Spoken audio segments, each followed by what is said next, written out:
What is wrong with PTE reading nowadays? Is it now more difficult to secure our score in PTE reading? Can I get 20 PR points with the current changes? If your mind is riddled with these questions, then this video is for you. Hi guys, this is Rashid. I'm from Ace Language, and today we have another amazing video for you to put your mind at ease. Let's watch this video till the end to learn what's actually going on with PT reading module. Before I answer all the questions that you have in your mind about all the changes and how it's going to impact your preparation, I have already shared my experience of the new PT test in this video up there. And in another video, I also shared my score that you can find up there. In another video, I also shared the strategies that I implied in Summarize written text that got me 90 out of 90 in the writing module, and you'll find it up there. All these links will also be provided in the description below.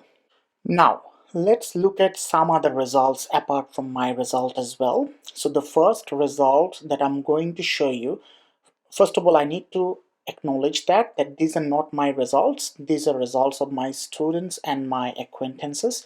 So I'm only permitted to show the results screenshot, not their name or any other information. Right. Now let's take a look at the result for a student of mine who actually needed to take the test for his admission.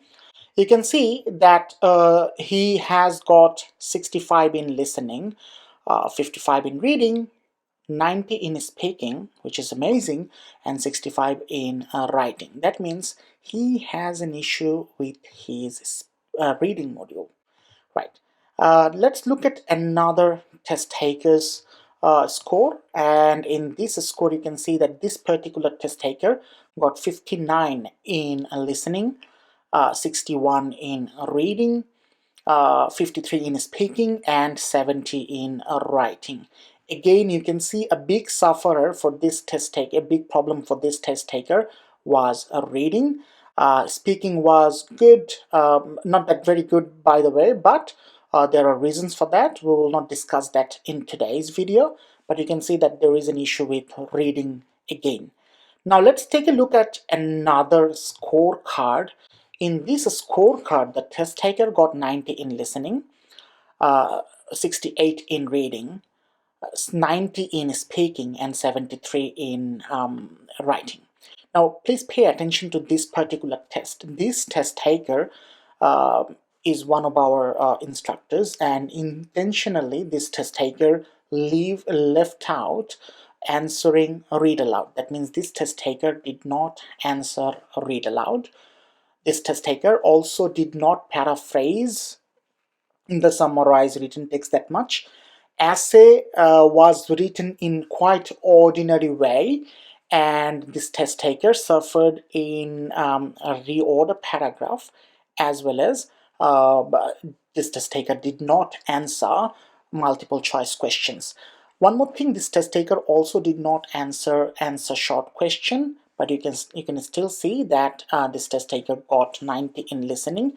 And again, a big problem or big score drop was actually in reading. Now let's move to another test taker's score. This test taker took the test on the same day.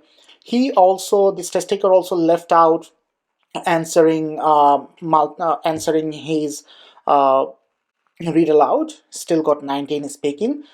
In listening, some problem occurred, mostly due to repeat sentence. Again, you can see reading and writing score are quite identical to the previous test taker due to the fact that they followed almost the same strategies. That means there are certain things that if you do, you can get up to 65, but you won't get more than 70 in reading. So that's a very concerning factor, but also a factor with ray of hope. Now, this particular test taker took the test for TR application. She needs it very fast. So again, 19 is speaking, You can see that the problem again is in a reading module. Now, this is where we are going to focus today. What's happening with reading? Now that we all have seen quite a few results, some of them of our instructors, some of them of our students, we can all see one pattern that is common in all of us, even in my result, that the reading score is a bit down. One of the main reasons that the reading score suffered has been common to all of us is that time factor. All of us got 15 to 16 questions and all of us got 23 minutes. That means your biggest challenge in reading module will be your time management. If you practice properly at home, that should be not a big deal. Now, all of us agreed on one thing, that fill in the blanks are much easier. They're not very difficult. None of us complained about finding very difficult words. None of us complained about them being too grammatical. However, all of us did agree that time is impossible almost to manage if you are not mentally ready.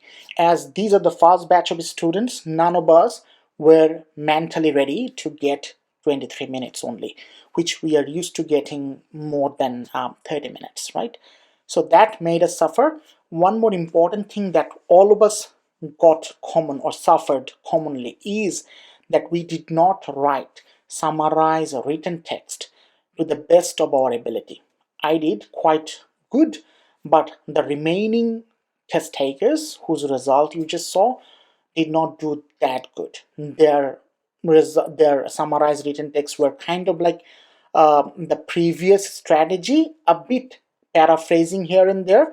That tells us one thing, that if we follow the previous strategy of summarized written text of only using the first line and last line that may not be our main ideas, and simply join them without changing that many words, our score in writing and reading will be low. Now, what does that mean? Does that mean that we are going to suffer in our real exam if we are not perfect with our reading? Not at all. Remember that Department of Home Affairs also updated the score requirement for competent, proficient, and superior English.